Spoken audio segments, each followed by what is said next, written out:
Hai,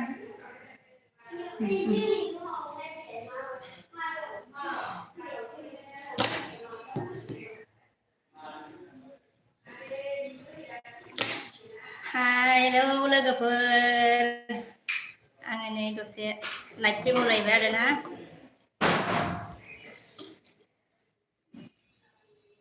आंनि LB स्क्रिनाव नोंथांमोनखौ आं गोदानै बरायनानै लाग्रोबाय लोगोफोर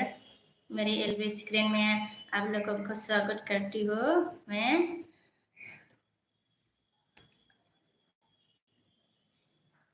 दसे लाइट मावथों फैलायबाय लोगोफोर सोरबाफोर दंबा फैदो नुसनबायदोंबा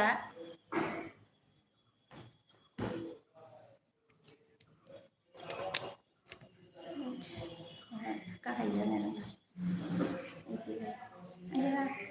लाइनबो गैयाहाय गरमथार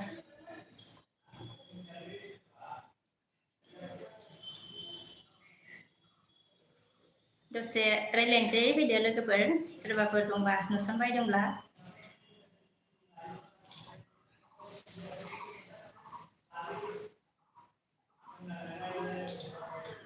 बर' कार्टुन हाय हाय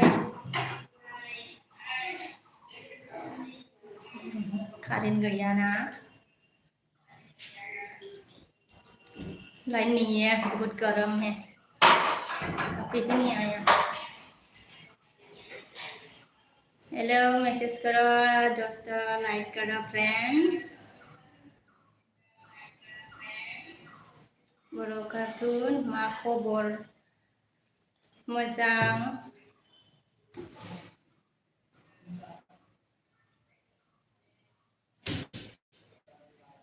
लोगोफोर फैदो दसे रायज्लायनोसैलाय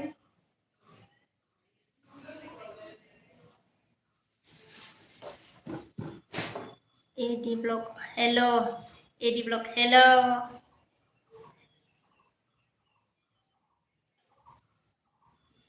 लाइक करो एडी ब्लॉग कमेंट करो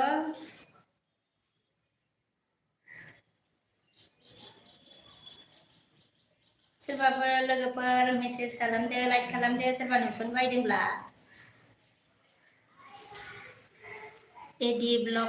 कैसे हो मैं अच्छी हूँ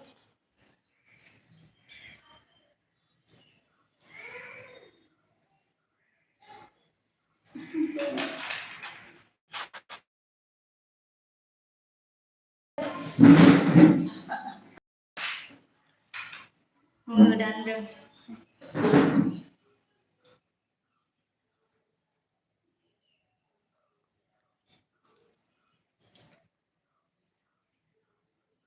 पोको फिफ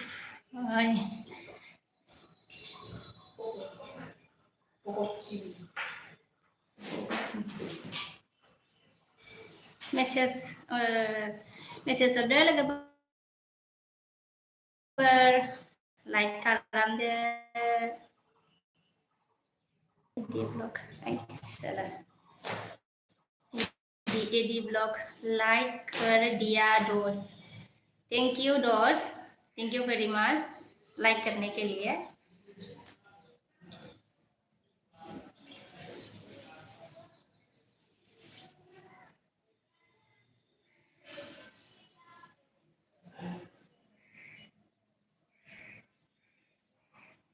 लोगोफोर सोरबाफोर नुसनदोंबा रायज्लायहरदो दे एसे मेसेजाव एडी ब्लॉग मुझे बङाइगांव घुमाएंगे क्या हाँ अगर आएगा तो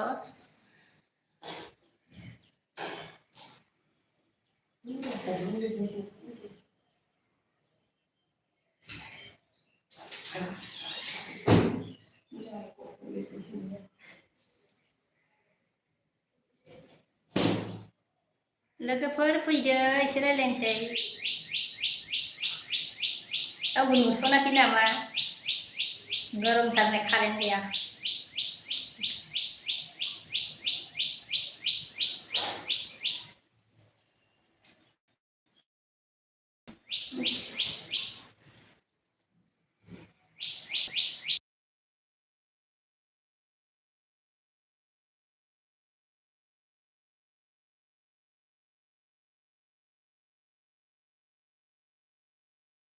लाइन गैया बे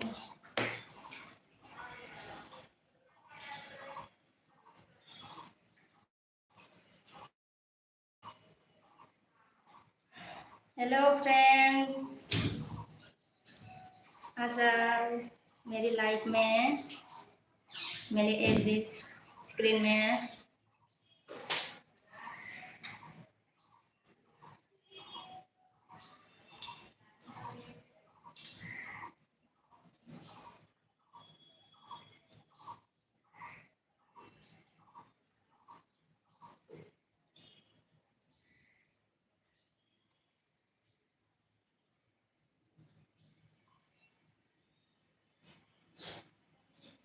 लोगोफोर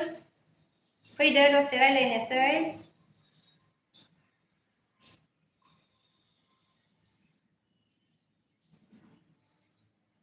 मेसेज करो दोस्त प्लीज, थोड़ा हेल्प करो। लोगोफोर एसे हेफाजाब होफैदो फैनानै।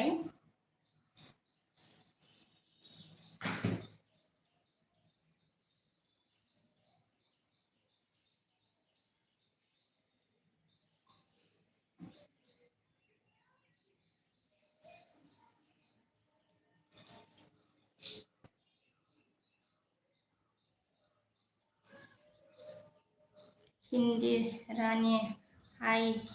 की खबर, हाल खबर। सानसुलि ब्रह्म हाय आबन, हाय आगै। लाइट होदो आगै, लाइट होआखैबा। सानसुलि ब्रह्म मा गामिनि नों आब'? आङो बङाइगावआव दं आगै, बङाइगावआव थायो आरोना।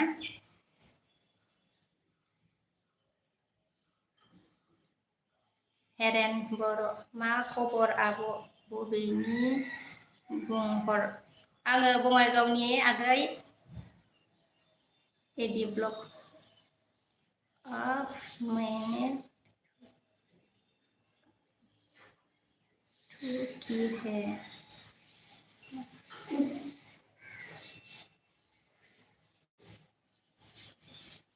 लाइट होदो हेरेन बर' लाइट होदो आगै सना। आरो साबस्क्राइब खालामाखैबा साबस्क्राइब खालामनानै होदो।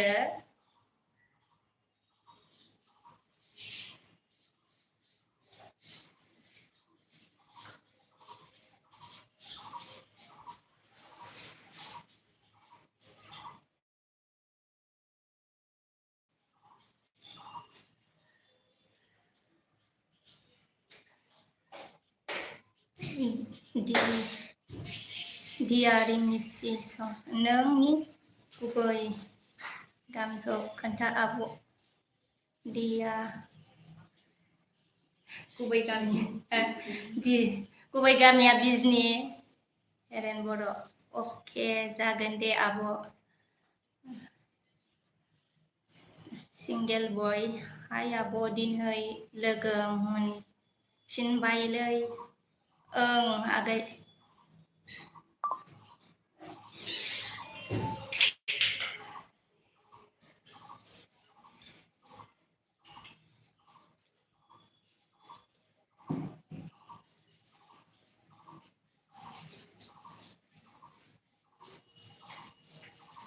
लोगोफोर फैबावदो दसे। सिंगेल बया लाइक दान आब'। थेंक इउ आगै।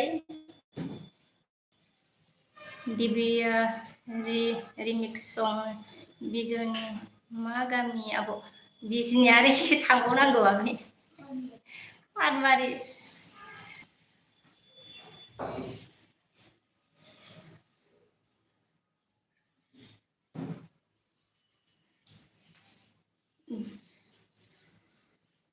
दिबिया आगै लाइट होदो, लाइट होआखैबा।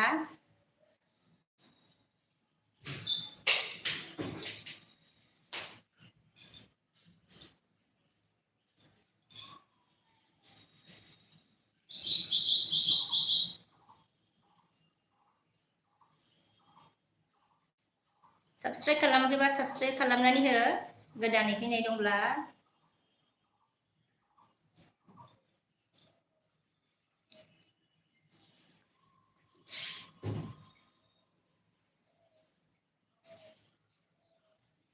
थांबाय माबासो दिव्या साबस्क्राइबबो आब' लाइकबो खालामबायनो थेंक इउ दिव्या आगै थेंक इउ भेरि माच सिंगेल बया आब' जोंहाबो गोदो आबै आबौ दंमोन बिजिनियाव ए आगै नंगौ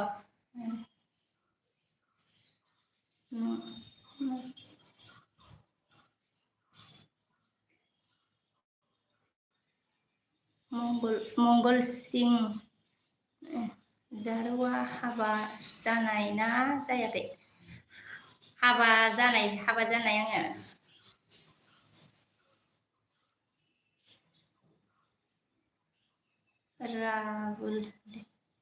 राहुल देबवर्मा अफिसियेल हेलौ इन्दिरानि बर' सल' खननो रोङा आं बर' सल' खननो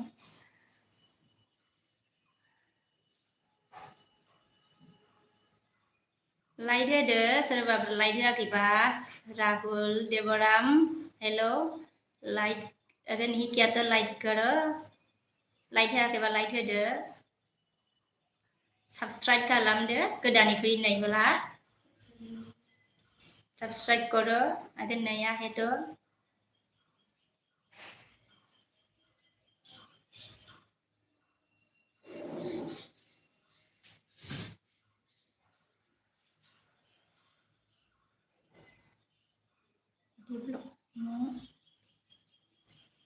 इदि हरनो नों थराय कास केस गावनि गावसिनि भाषाजों लिरदों दांलै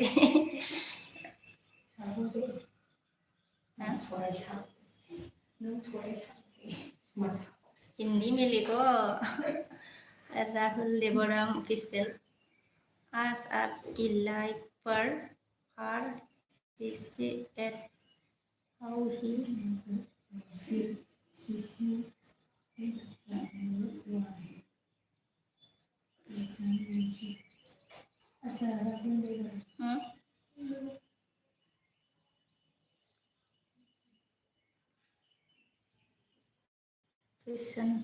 पेशाना मुझे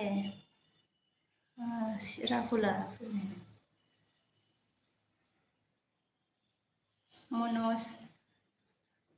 मनोज ज्योति बर'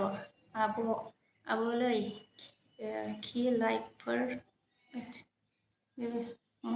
आब'लै फाइभ सिख्ला दंबा नों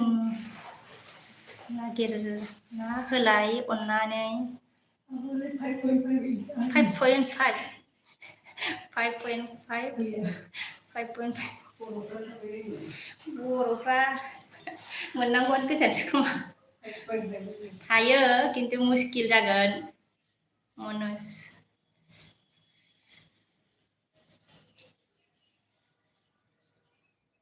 इदि ब्लग मा आं गावसिनि भाषा लिरबायना बेयो बुजियाखै इदि ब्लग नों माइ काटा मोजां लिरदों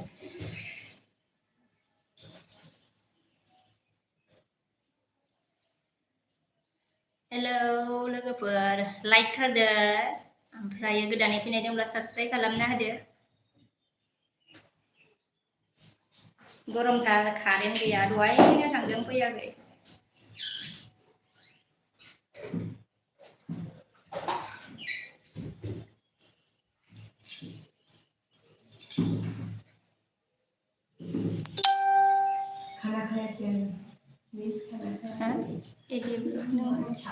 मैंने खाना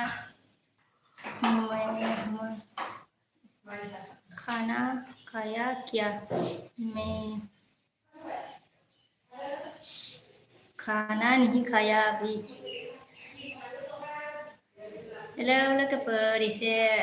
मेसेज हरबावदो रायलायहरदो एसे ओमफ्राय लाइकफोरबो हरदो लोगोफोर हेलौ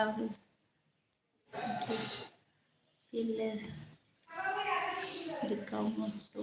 Tripura says, oh, अच्छा राहुल देवराम ऑफिशियल आप त्रिपुरा से हैं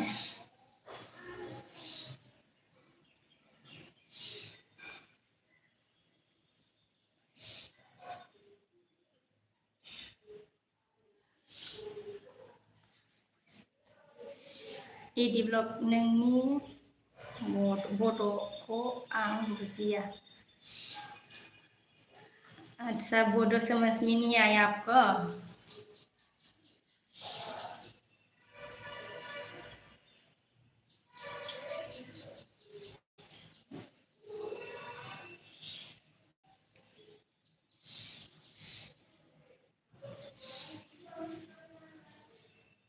लोगोफोर एसे रायलायहरबावदो ओमफ्राय सोरबा गोदानै फैनाय दंब्ला लाइकबो होदो साबस्क्राइब खालामदो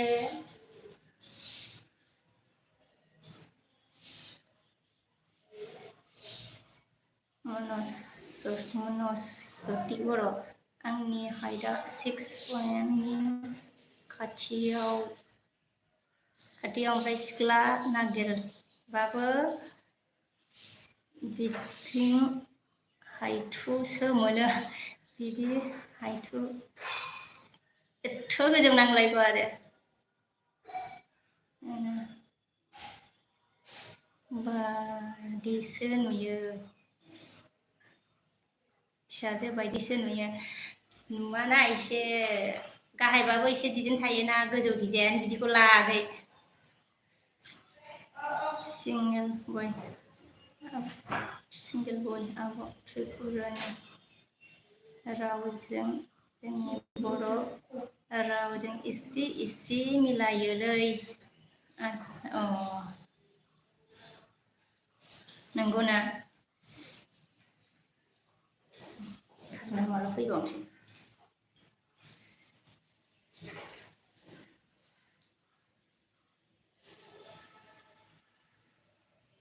दे लोगोफोर एसे कमेन्ट लिरना होबावदो सोरबाफोर नुसनबायदोंब्ला आंनि एलबि फैनायखौ सोरबाफोर नुसनबायदोंबा एसे हेफाजाब होबावदो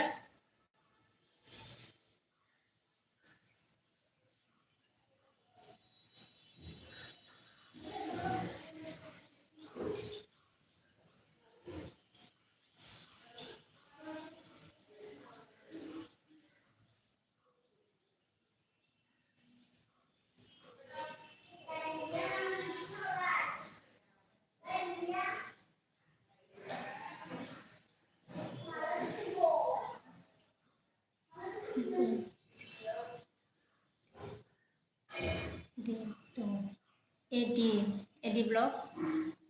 बोरै सिख्ला मोजां दे सिख्ला मोजां दे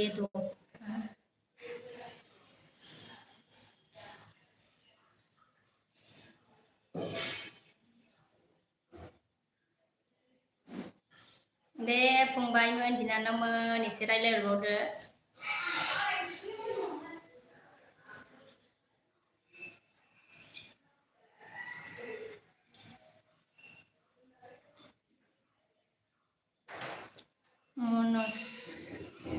मनज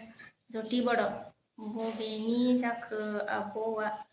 आङो बङाइगावआव थायो आगै नै ओमफ्राय बिजनि खैजानि आरो एडि ब्लग क्या मनज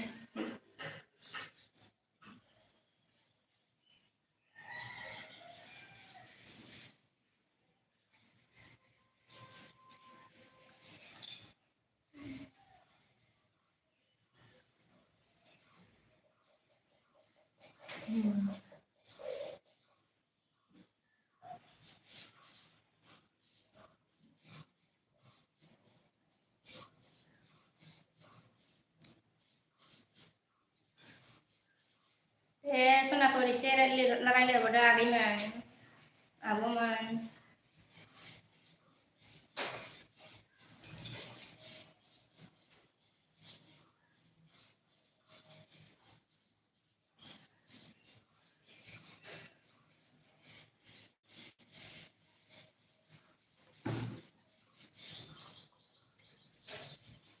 एडी ब्लग आंनि ख'खौ बुजिया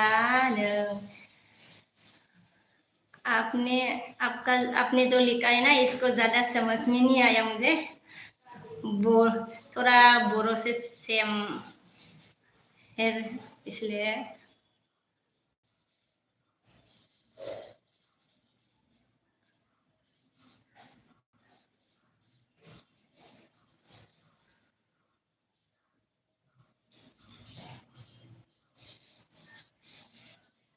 नब कुमार बर' बबेनि जाखो बिनानावा आङो बङाइगावनि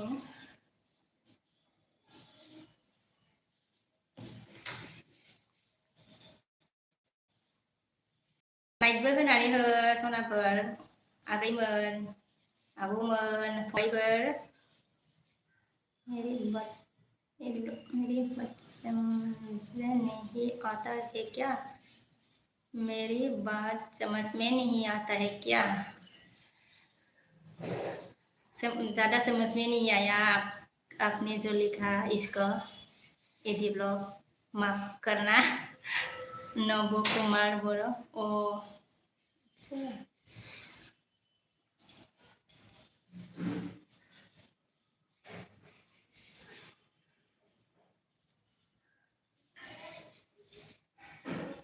नब कुमार बर' जोनोम गामिना हासबेन्डनि गामि जोनोम गामि ना हासबेन्डनि गामि आङो बिजनि बिजनि गैजानोसै आङो बिजनि फानबारि एडी ब्लग आंजों त्रिपुरानि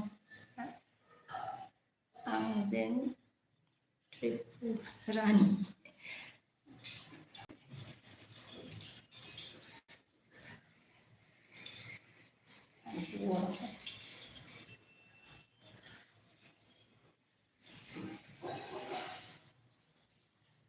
लाइन अभी भी नहीं आया गाइस बहुत गर्म है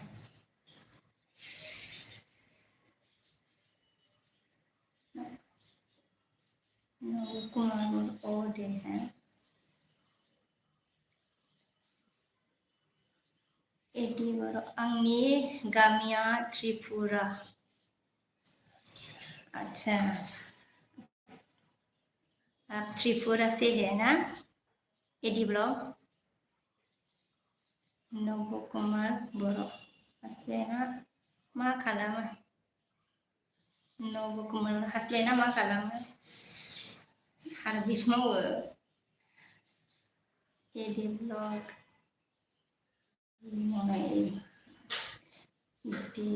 बिबार फ्लावार गार्डेन हेलो आब' हेलो आगै लाइक होआखैबा लाइक होदो ओमफ्राय सोरबाफोर गोदान फैनाय दंब्ला साबस्क्राइबबो खालामना होदो आरो ना आगैमोन ओमफ्राय लाइकबो होना होदो बिब'खौ अनदो एसे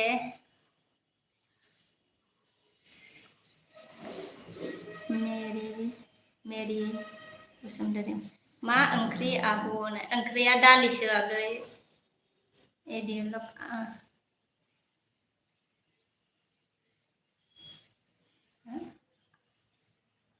आलु माने क्या है नाम बिबार फ्लावार गार्डेन बहानि नों आब' आङो मा होनो दा बङाइगावनि ओमफ्राय आरो गामिया बेलेगाव गितिका बसुमतारी हाय फार्स्ट टाइम नोंनि एलबियाव फ्रेन्ड्स थेंक इउ गितिका आगै लाइक होदो सना आगै सना आंनि एलबियाव फैनायनि थाखाय थेंक इउ भेरि माच गोजोननाय थाबाय आरोना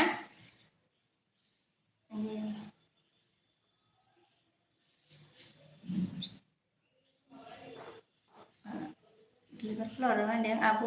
गितिका आंबो फार्स्ट टाइम होनदो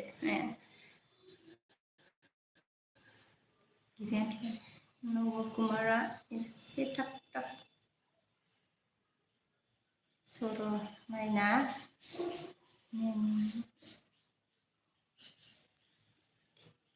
खागोन गितिका बसुमतारी 12 लाइक दं थेंक इउ गितिका आगै गितिका बसुमतारी बिबार आगै हाय बिबार फ्लावार गार्डेन माने लाइक दान आब'आनो थेंक इउ बिबार फ्लावार आगै लाइक होनायनि थाखाय गितिका बसुमतारी फ्रेन्ड आंनिखौबो साब खालाम दे जागोन दे आगै खालामगोन आङो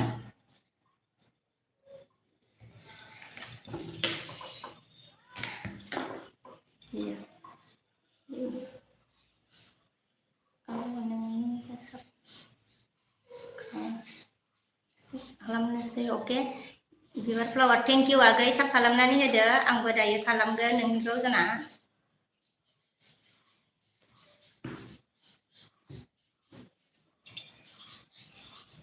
बिबार फ्लावार आंहा गाज्रि खबर आब' गितिका माबा होनो आंहा गाज्रि खबर आब' गितिकानो बिबार फ्लावार गार्डेना होनदों आंहा गाज्रि खबर आब' गितिका होनदों आरोना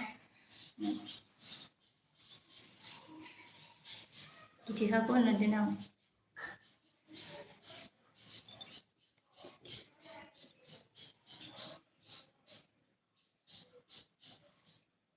दे सनाफोर एसे कमेन्ट हरबावदो ओमफ्राय लाइकबो होनो हादो फैसाबाबो गोदान फैनाय दंब्ला साबस्क्राइब खालामना लादो आरोना आदैमोन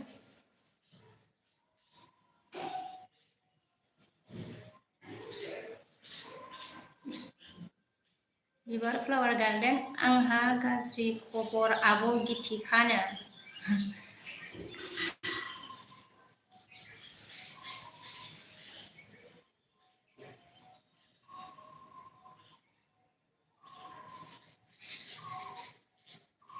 गितिका बसुमतारी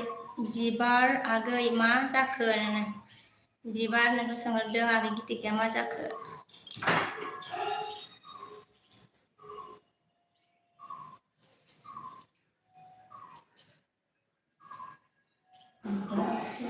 गितिका बसुमतारी बहानि नों फ्रेन्ड आगै आंखौ सोंदोंमोन बहानि नों फ्रेन्ड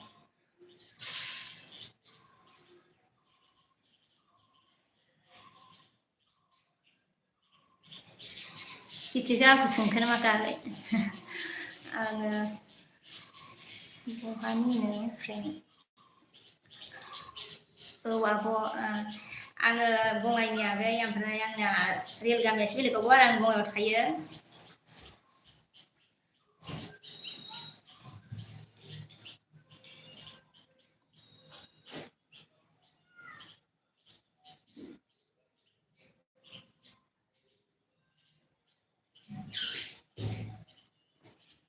दे सनाफोर एसे कमेन्ट लिरबावदो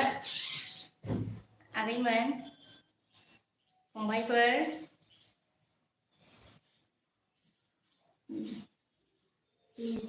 बिजितगिरि मुसाहारि हाय सना हाय बिमा मलि बड' हाय बिमानो गिता बसुमतारी बङाइगाव मा जायगा आब' बङाइगाव गोजोनपुरि आगै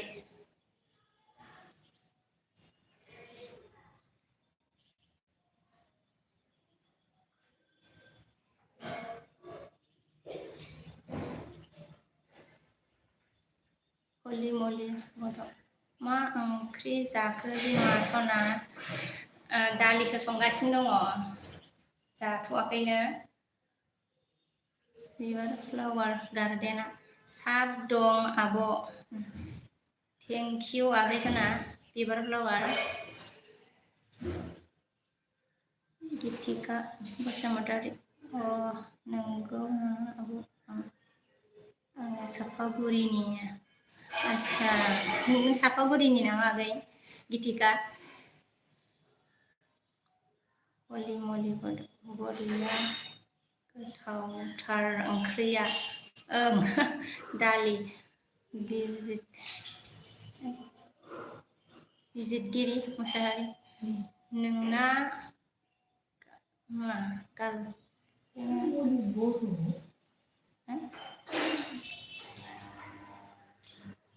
गोजोनपुरिनि नो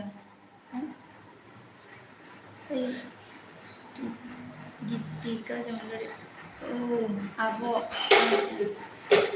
Sahabat Gitikan Bibar flower gadena Abo Gitika ma oंख्रि जागोन बिबार फ्लावारा सोंदों आगै गितिका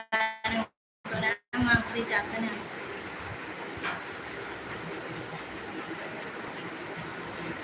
खिथाहरदो आगै गितिका दासो लाइन फैबा आराम नेबाय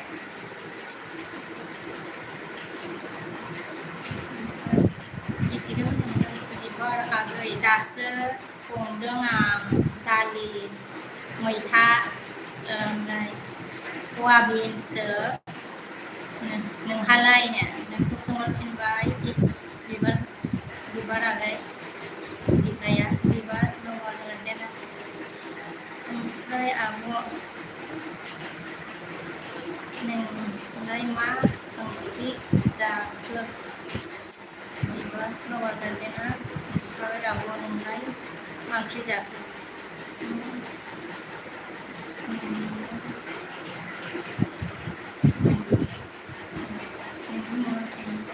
समायना सुबि आइ आब' बिबार फ्लावार गार्डेना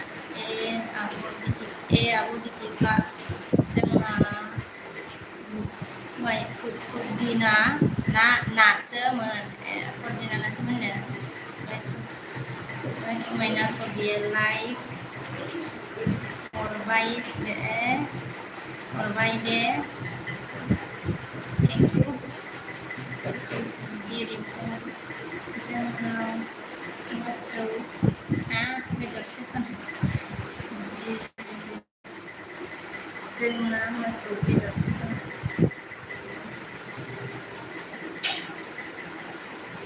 लाइकबो होदो सनाफोर आगैमोन फंबायबो ओमफ्राय गोदान फैनायफोरा साबस्क्राइब खालामनानै होदो आरोना गितिका बसुमतारी माने बिबार आगै गोथाव दे गितिकाया बिबार होनोना गोथाव दे होनदों गितिका बसुमतारी आब'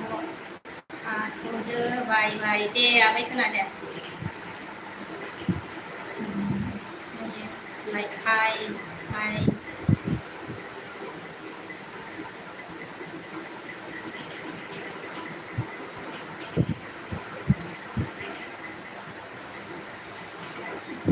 दे सनाफोर दसे एसे फैबावदो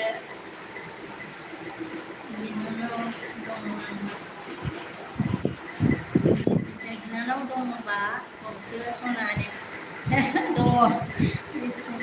गितिका बसुमतारी बिबार आगैखौ बायबाय होबाय गितिका आगैया ओमफ्राय बिबार फ्लावार गार्डेन औ आब' गितिका औ बिबार फ्लावार गार्डेन ओके बाय आब' गितिका होनबाय आरोना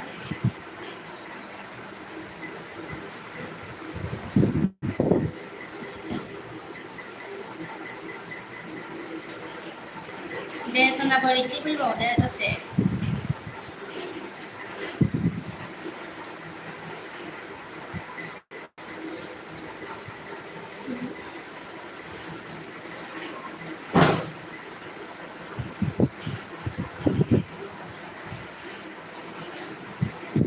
दे एसे रायज्लायहरबावदो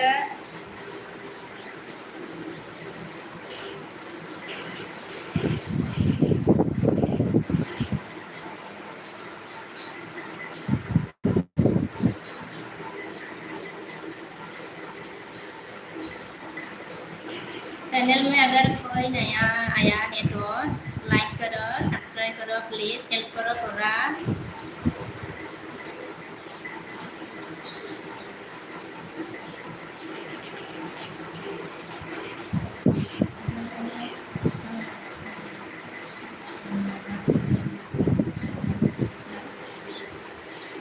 इदि ब्लग आं नोंखौ मोजां मोनो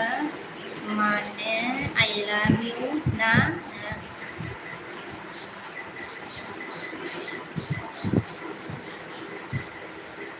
I I love you आं मोजां मोनो I love you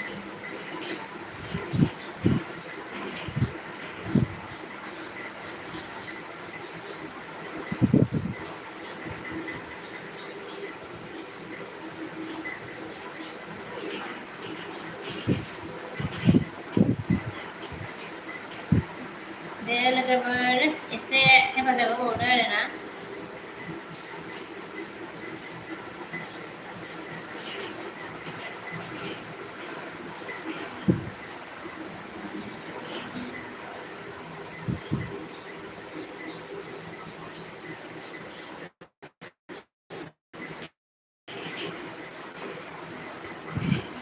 सोरबाफोर आंनि एलबि फैनायखौ नुसनबायदोंब्ला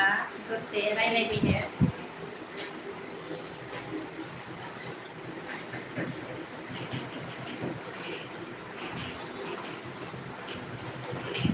Hello, sister. Hello, friends. Sẽ đây là bộ đưa à Linh Nguyên.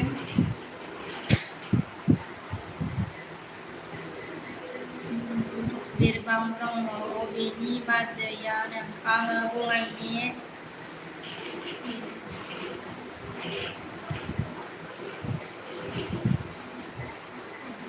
Visit kirim sehari. Ang bungai kau ni nữa.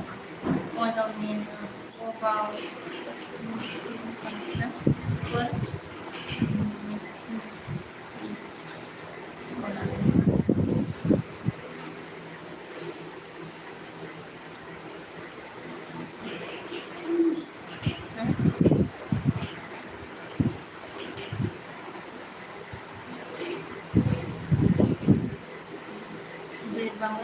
Like berada, like beraya kedali jam lah subscribe bermana ada dengan.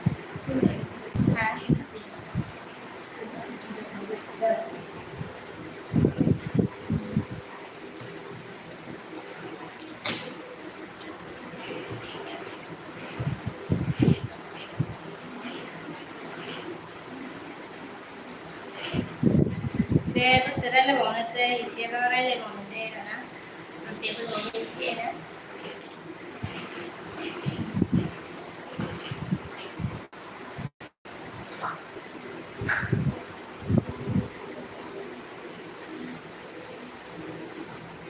Channel में कोई नया आया है तो अगर साफ नहीं किया तो साफ करके लीजिए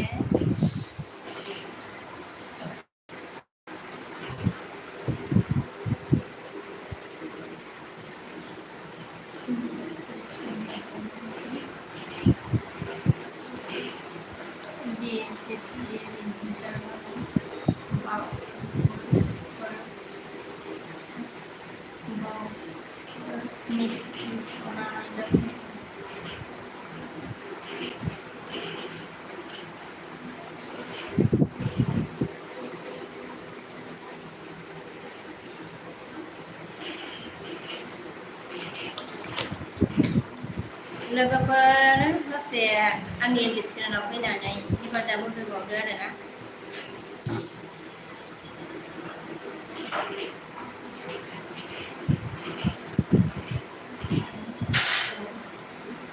SB Photo Hi, good morning. Good morning. Like होनानै होदो SB Photo गोदानै फैदोंब्ला By subscribe बानायनाय आंनिबा बानायनानै होदो subscribe SB Photo like down thank you like होनायनि थाखाय subscribe बानायखोबा subscribe बानायना हो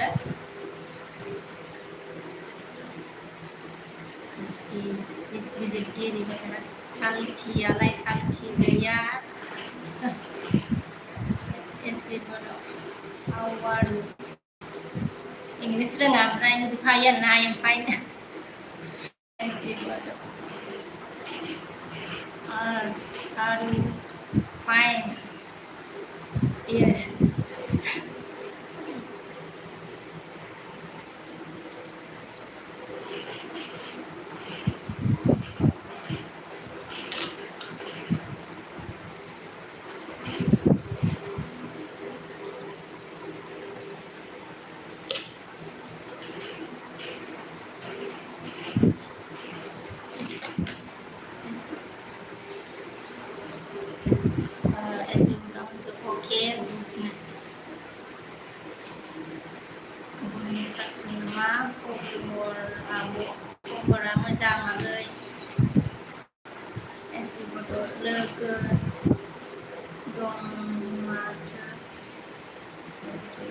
ready लोगो दं SBया लोगोफ्राना खियालाय सनानि बिजितगिरिया मा होनदों सालथियालाय सना जिउना सालथिया गैया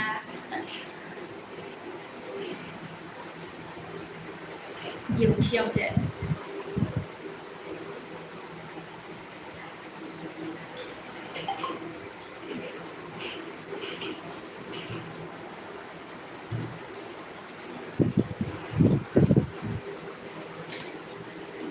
दे लोगोफोर सोरबा नुसनदोंबा दसे फैदोलाय आरोना रायलायनोसैलाय आरो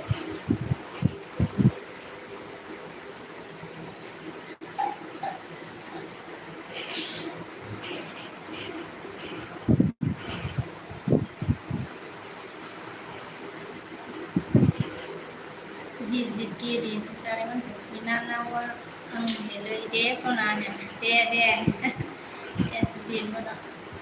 मा ओंख्रि जानायमोन आब'नो ओंख्रिया जाथ'वाखै आगै ओमफ्राय दालि संगासिनो आरो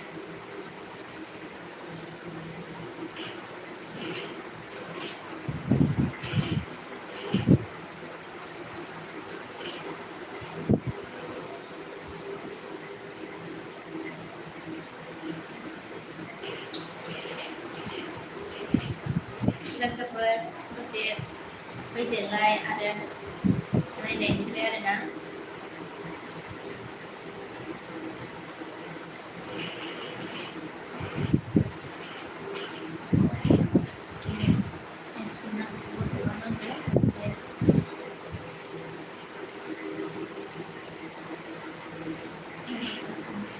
बाय आं थांथ'बाय दे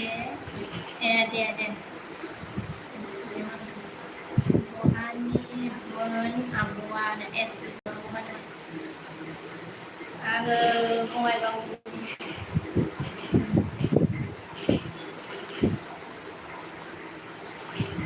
बिजितगिरि जारिमिन बेसे फरायो सना बिनानावा बेसे फरायो सना बिनानावा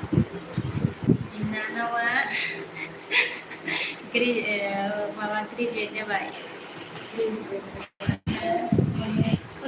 जोबखाबाय MBC कमप्लिट जाबाय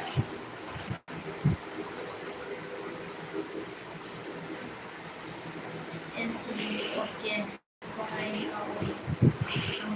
उदालगुरि उदालगुरि थांलानि उदालगुरिनिसो नों आगै एसपि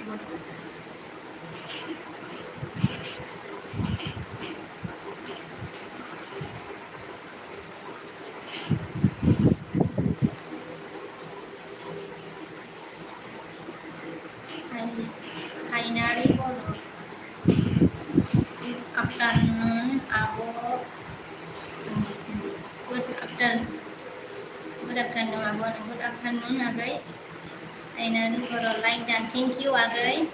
आंनि एलपिजिआव नुजाफैनायनि थाखाय थेंक इउ भेरि माच गोजोननाय थाबाय आरोना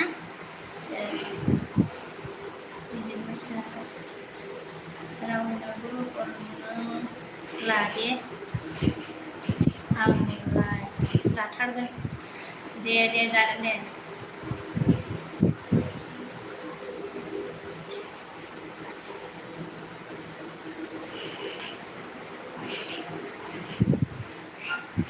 दे लोगोफोर एसे रायज्लाय फैबावदो एसे हेफाजाब होबावदो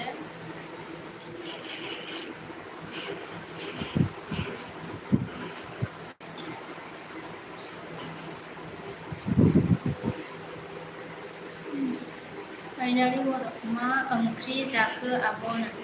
ओंख्रिया दालि संगासिनो दं आगै ओमफ्राय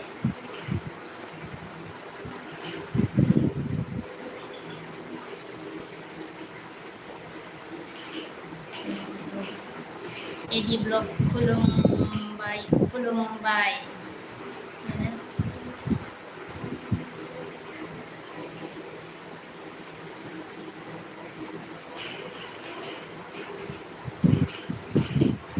हायनारि महर बङाइगाव नायो आगै वानदाफिनदो हायनारि आगै मेसेजखौ वानदाफिनदो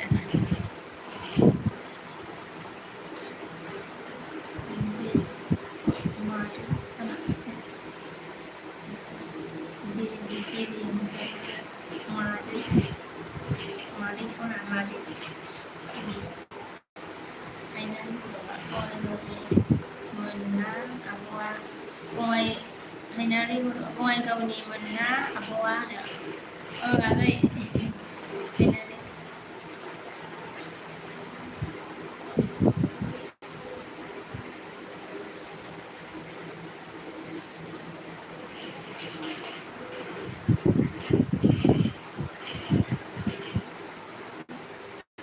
दे दसे एसे हेफाजाब होबावदो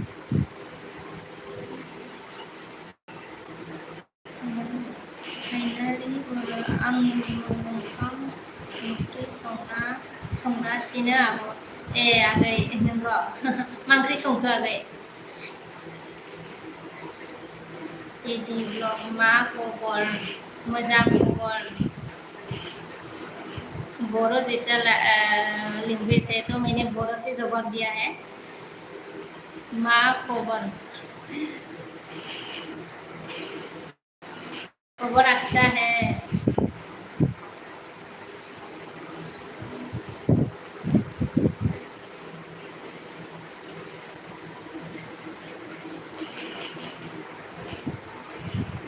हायनारि दालिस ना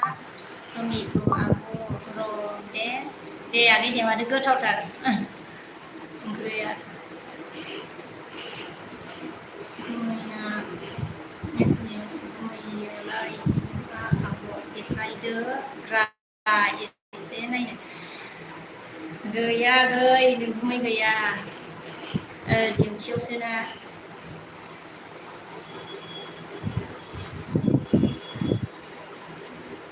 मालाबा देखायगोन र'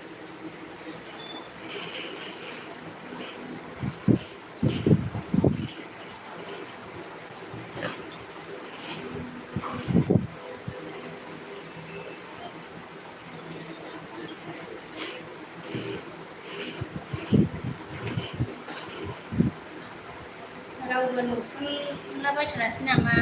लोगोफोर एसे फैबावदो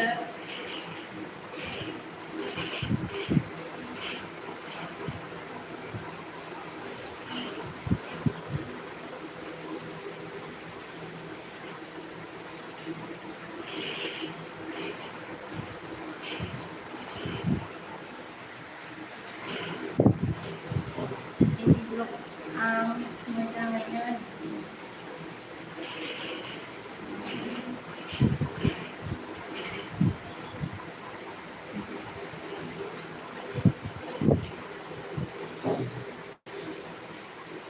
एडि ब्लग बर्डबो से सेम ला रहा है मुझे ये आं मोजाङैनो दं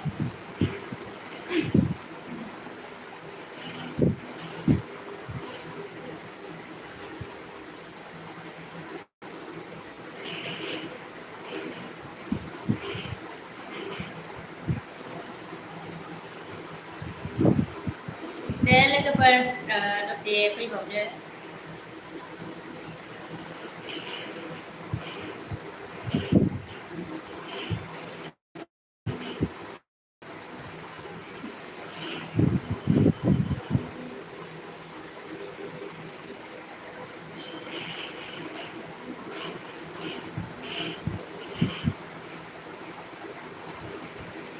एसबि बड' एडि सालखि मा ओंख्रि जानायमोन जों बर'सो खोमा ना बे Eddie ब्लगाबो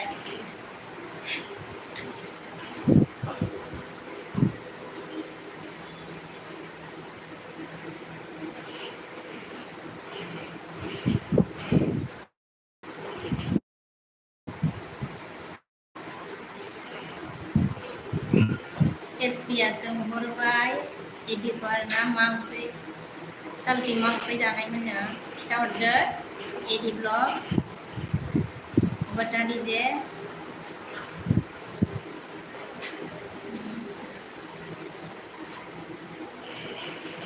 SB oke nunggu nama mama Bumaya ya bu Bumaya mama SSB nang Bumaya SSB mau nggak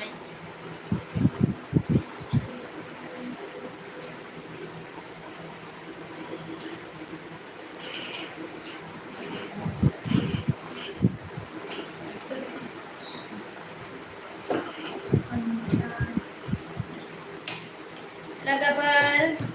isi emang pidar na sa babar dong apa angga mana din na siba ada na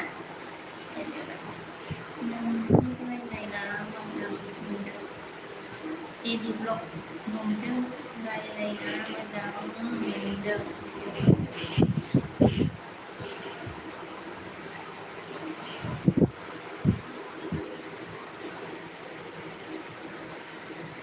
friends अगर कोई मेरे channel में अगर नया आया है तो please like करो subscribe करो थोड़ा सा हेल्प करो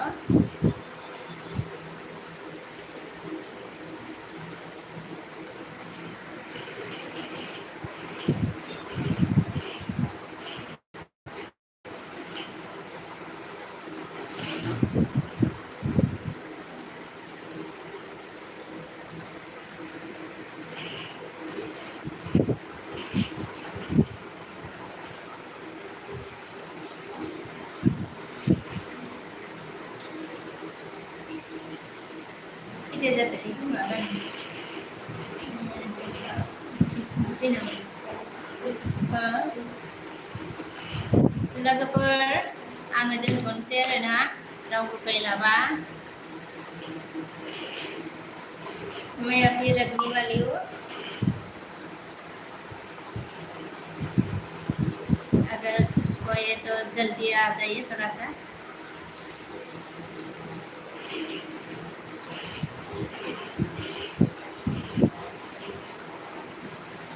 yes be bodo okay bye bye good morning abu good morning agak ide bye bye aku दोनसै